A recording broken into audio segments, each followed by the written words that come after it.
Have you ever sat in your favorite chair, stared out the window, and wondered, what if no one visits this weekend?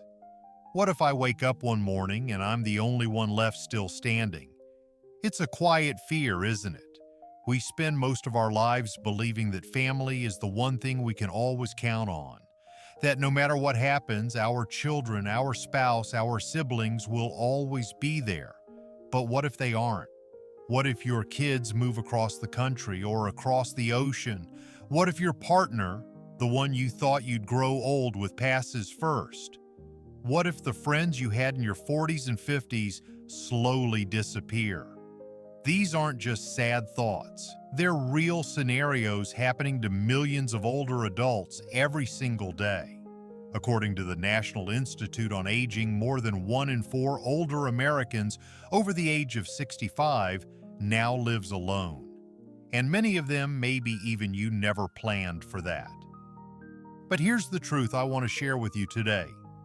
You don't have to be afraid. You don't have to depend on others. And you don't have to feel like aging means losing everything, because you can create a life, a structure that supports you, not through luck, not through waiting, but through action. And that structure is what I call the 6 pillars of strength after 60. These are the supports I've personally built into my life and the same ones I've taught to hundreds of older adults across the country. They're simple, they're practical, and they work no matter your age or stage of life. If you've ever wondered how to age with strength, clarity, and peace, even if no one else is around, then stay with me, because what I'm about to share may be the most important message you hear this year, and I'll be saving the most essential pillar for last, the one everything else depends on. So let's begin. But first, if this message already speaks to you, I encourage you to like this video, subscribe to the channel, and share it with someone you care about. There's someone out there just like you who needs to know they're not alone. Let's begin with the first pillar. Physical health, the foundation of independence. If you've ever struggled to get up from your recliner or felt a little less steady on your feet than you used to, you're not alone. Many people believe that losing strength and energy is simply a part of getting older, but that's only part of the story. According to research from the Mayo Clinic and Harvard Health Publishing, older adults can lose up to 30% of their muscle mass after age 60 if they don't take steps to prevent it. This isn't just about looking fit. It's about preserving your mobility, independence, and safety. Let me tell you about Martha, a woman I worked with in her late 70s. She lived alone after her husband passed away. She never considered herself athletic and never stepped foot in a gym. But when she fell one winter and broke her wrist, her biggest regret wasn't the pain. It was realizing she no longer had the strength to catch herself. We started simple, 5 minutes of walking around her block, 2-pound hand weights she could use while watching her favorite morning show, and changes to her diet, more lean protein, less processed snacks. Within 6 months, she wasn't just back on her feet, she was hiking again with her church group. So no, you don't need to run marathons. You don't need to lift heavy weights. You just need to move daily, intentionally. Walk, stretch, climb stairs, stand on one leg while brushing your teeth. Every small movement matters. Nutrition is part of this too. Older adults often eat less, and that's dangerous. Because with less food comes fewer nutrients, fewer building blocks for your muscles, brain, and bones. Focus on whole foods. Cook at home when you can. And most importantly, stay hydrated. Even mild dehydration increases confusion, weakness, and the risk of falling. Physical health is not about perfection. It's about function. Your body is your first home and the only one you can't move out of. Take care of it now so it can take care of you tomorrow. Mental flexibility. Adapting your mind to a changing world. It's a quiet but dangerous trap. The belief that we're too old to change. You've heard it. Maybe you've even said it. I don't do computers, I just can't keep up with all these newfangled ideas. Or the one that worries me most. That's just the way I've always done it. But let me ask you something. If the world is changing, and it is, don't we owe it to ourselves to change with it, because staying mentally flexible doesn't just help you keep up. It keeps your brain young, your conversations interesting, and your spirit alive. Let me tell you about one of my most inspiring patients, Harold. He was 81 when he came to my clinic for a routine checkup. And as we chatted, he casually mentioned he had just learned how to use video editing software on his new tablet. Why he wanted to create short documentaries about his Gabayuwamtusu veteran father using old letters and family photos. Now here's the incredible part. Harold had never touched a computer before age 75. He didn't grow up with technology. He wasn't tech savvy, but he was curious and willing to be bad at something new. And that, my friend, is what keeps you mentally sharp. According to research from the National Institute on Aging Older Adults, who regularly engage in mentally stimulating activities, learning a new language, using new technology, even playing brain-training games, have significantly lower risk of cognitive decline, memory loss, and dementia. That means reading unfamiliar topics, taking a class at the community center, learning how to use a smartphone not just to text, but to FaceTime your grandkids. Even using YouTube or Google to learn a new recipe, fix a leaky faucet, or explore a documentary on a subject you know nothing about. You don't have to become an expert, you just have to stay open. When you remain mentally flexible, you do something extraordinary. You stay connected to the world instead of shrinking from it. I want to share something that happened to me personally. A few years ago, my granddaughter asked me to join her in a virtual yoga class on Zoom. Now I'll admit I didn't even know how Zoom worked. I could have easily said no, but I said yes. I stumbled a bit, fumbled with the camera, heard myself breathing too loudly during stretches. But afterward, she called me cool, and I felt more connected to her than I had in years. That's the power of flexibility, not just in the body, but in the mind. You want to know what's more dangerous than forgetting your keys, refusing to try something new. You want to live longer, stronger, and more fulfilled. Then never stop learning. Keep a running list on your phone or in a notebook. Call it Things I Don't Understand Yet. And pick one item to explore each week. Because here's the truth. A curious mind is a resilient mind. And a resilient mind is your best defense against loneliness, fear, and decline. Purpose and passion. Why you still matter and always will. Let's begin with a hard truth. Many people retire and begin dying slowly, not because of illness, but because they no longer feel needed. For decades, your life was likely defined by roles: parent, spouse, worker, caregiver. You woke up each morning with a job to do, people depending on you, problems to solve.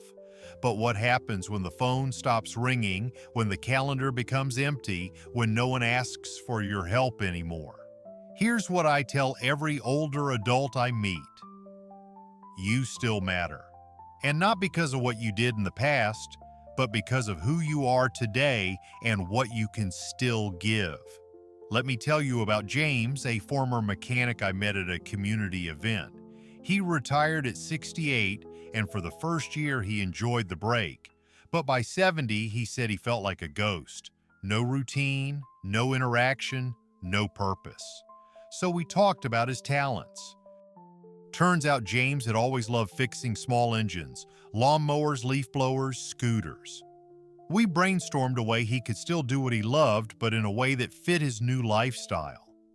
That summer, he started volunteering at a local vocational school. One day a week, just a few hours, helping young people learn skills that were slowly disappearing from the trades. James told me, it's the highlight of my week. They don't just learn from me, I feel alive around them. Now he's 74, and he says he's never felt more respected or fulfilled. And he's not alone.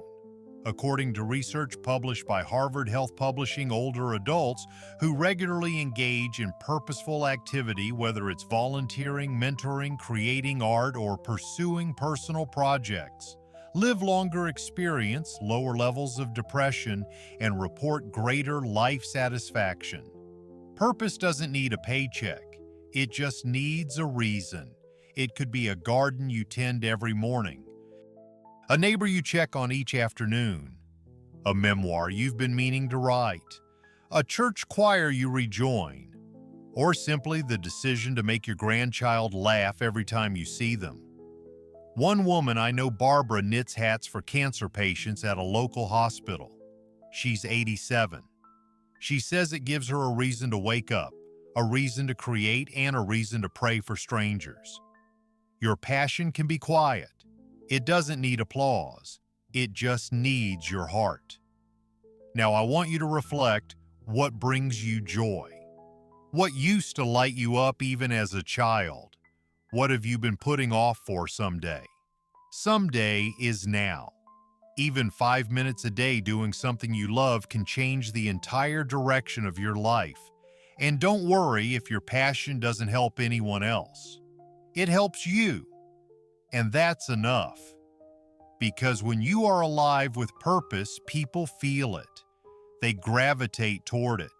And you become a light in their world just by being true to yourself. Prosperity and financial security. Why simplicity is the new wealth. After 60. Let me ask you something personal. How many nights have you laid awake not because of pain or worry about your health, but because of money? Maybe the bills are stacking up. Maybe your retirement savings don't look the way you hoped. Maybe you're wondering, will I outlive my money? If so, you're not alone. A recent report from the National Council on Aging (NCOA) found that more than 80% of older adults worry about financial security, not because they're trying to be wealthy, but because they simply want to live without fear.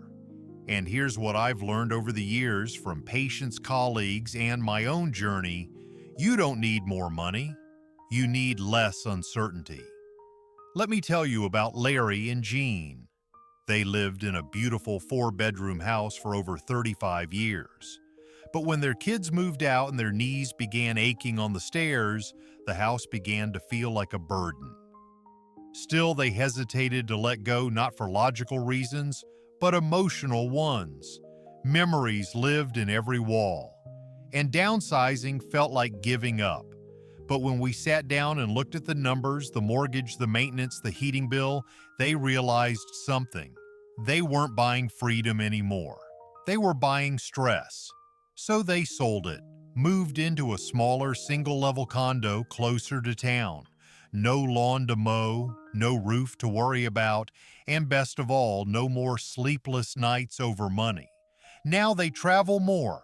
They go out to eat once a week, and they say it feels like they added 10 years back to their lives. Here's the thing. Prosperity after 60 isn't about accumulating more, it's about needing less. You don't need luxury. You need reliability. Can you pay your bills without panic? Can you afford a doctor's visit when you need one? Can you say yes to a lunch out with a friend without guilt? That's prosperity. The Cleveland Clinic says that chronic financial stress is one of the most toxic factors in aging. It increases cortisol, weakens the immune system, and accelerates cognitive decline. So how do we fight it? Not with lottery tickets or risky investments, but with deliberate simplicity. Here are a few strategies I've shared with patients and used myself.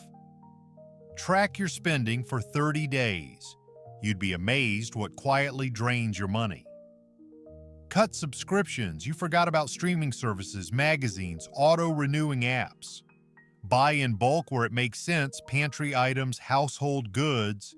Cook at home more often, not just to save money, but to nourish your health. Downsize your home, your car, or your storage if they no longer serve your lifestyle. And here's something people often overlook. Turn your hobbies into passive income. Do you knit, sell scarves on Etsy? Do you love vintage books or antiques, flip finds on eBay?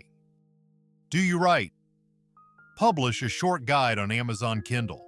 It's not about the money, it's about feeling engaged, creative, and just a little more secure. Lastly, if you're struggling financially, don't suffer in silence. AARPNCOA and SeniorLiving.org offer free tools to help you find local aid, food benefits, rent support, and more. Help exists, and there's no shame in using it. Money is not your worth. Freedom is. And financial freedom isn't about having more. It's about needing less and knowing you're safe. Spiritual and philosophical strength. Finding peace within. When the world changes around you, let's pause for a moment, not to think, not to plan, just to breathe. You see, the older I get, the more I realize something. There are things that money, medicine, and even loved ones can't fix. Loss, loneliness, fear, regret. These don't always have solutions, but they do have answers if you know where to look. That's what this fifth pillar is about.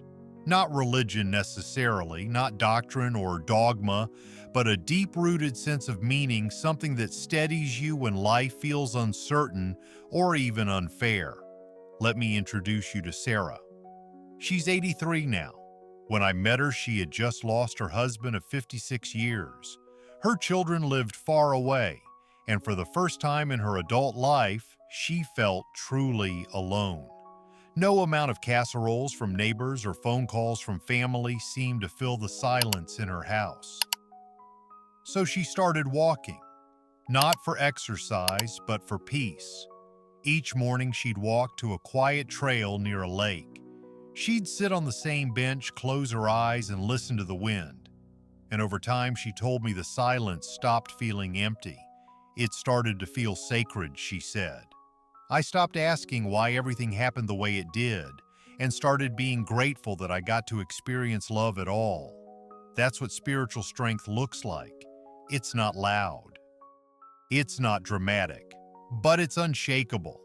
According to the National Institute on Aging older adults who cultivate a sense of spiritual or philosophical grounding, whether through faith meditation, mindfulness, or nature report, greater emotional resilience, better sleep, lower levels of anxiety and depression, and a deeper sense of purpose even in the face of loss. And here's something beautiful. You can start this pillar at any age. You don't have to find a religion, but you can find a rhythm, a ritual, a belief, even if it's just this, that life still has value even when it hurts, that every sunrise is a gift, that the world is bigger than your pain. For me, it's reading the ancient writings of Marcus Aurelius. For others, it's a prayer at sunrise, a walk at sunset, a simple moment of stillness in the middle of the day. One patient of mine, John, started meditating at age 70. He said at first it felt silly. But after a few weeks of simply sitting with his breath for 5 minutes each morning, he felt less reactive, less restless, and more in control, not of the world, but of himself. The Harvard Health blog published a report that meditation in older adults improves memory, emotional regulation, and even slows biological aging at the cellular level. That's right, peace of mind may literally slow the clock. So here's my suggestion. Start a small daily ritual that centers you. Light a candle. Read a passage from a book that moves you. Listen to classical music. Say thank you aloud for one thing each morning. You don't have to feel spiritual to become spiritually grounded. And if you're going through something hard right now, if you've lost someone, if your body feels foreign, if your future feels cloudy, let me gently remind you, you are not broken. You are becoming. Pillar 6. Social circle. The right people. Not just any people. Let me ask you a difficult, honest question. When was the last time someone really saw you?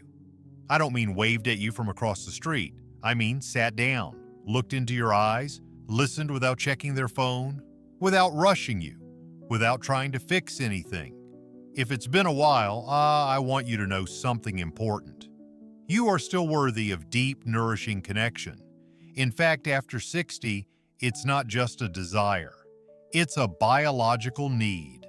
According to the Cleveland Clinic, loneliness in older adults increases the risk of heart disease, stroke, depression, memory loss, and early death on par with smoking 15 cigarettes a day.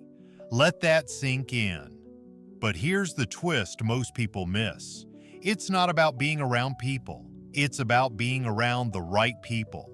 There's a myth that as you get older, your social circle must shrink, that isolation is inevitable. But I've met 80-year-olds who have more friends, deeper laughter, and better dinner parties than people in their 40s, because they chose their people deliberately. Let me tell you about Grace. At 72, she found herself alone. Her husband had passed. Her children were busy with their own lives, and most of her friends had either moved or passed away.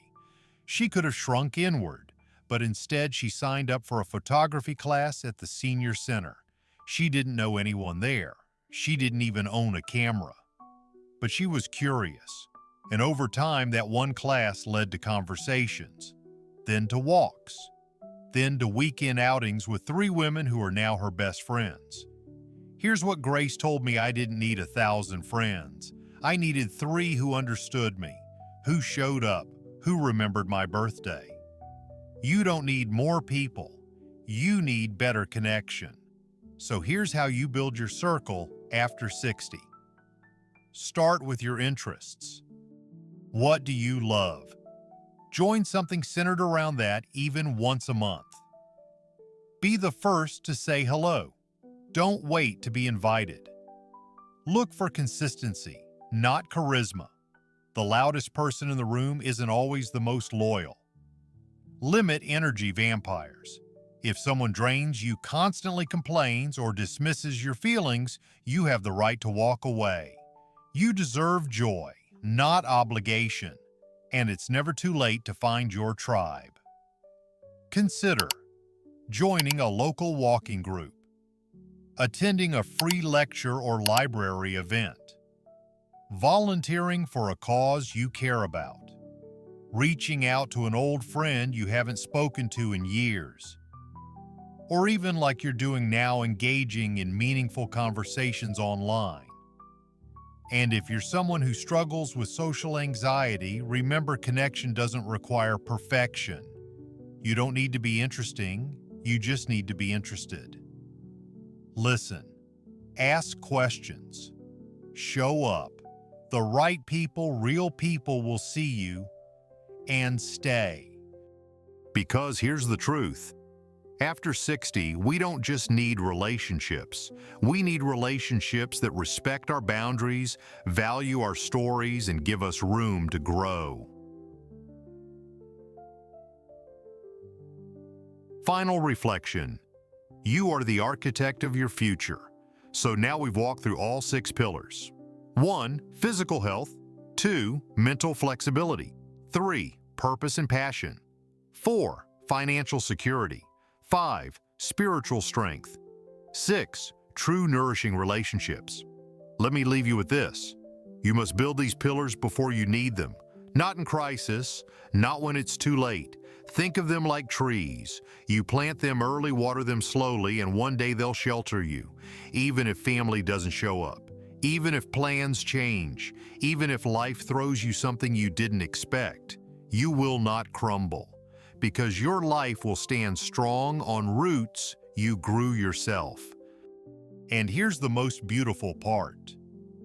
When you take care of your pillars, you don't just protect yourself. You inspire others, your children, your neighbors, even strangers who notice the way you walk into a room, calm, kind, and unafraid.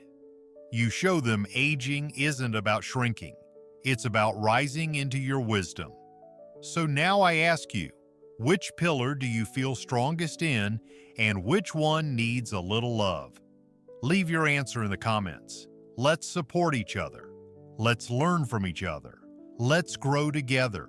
And if this message helped you, please like this video, share it with someone who needs it, and subscribe to this channel for weekly guidance on how to live with strength, clarity, and dignity no matter your age. You are not alone. You are not too late, and you are not finished. The best years can still be ahead of you, but only if you build them.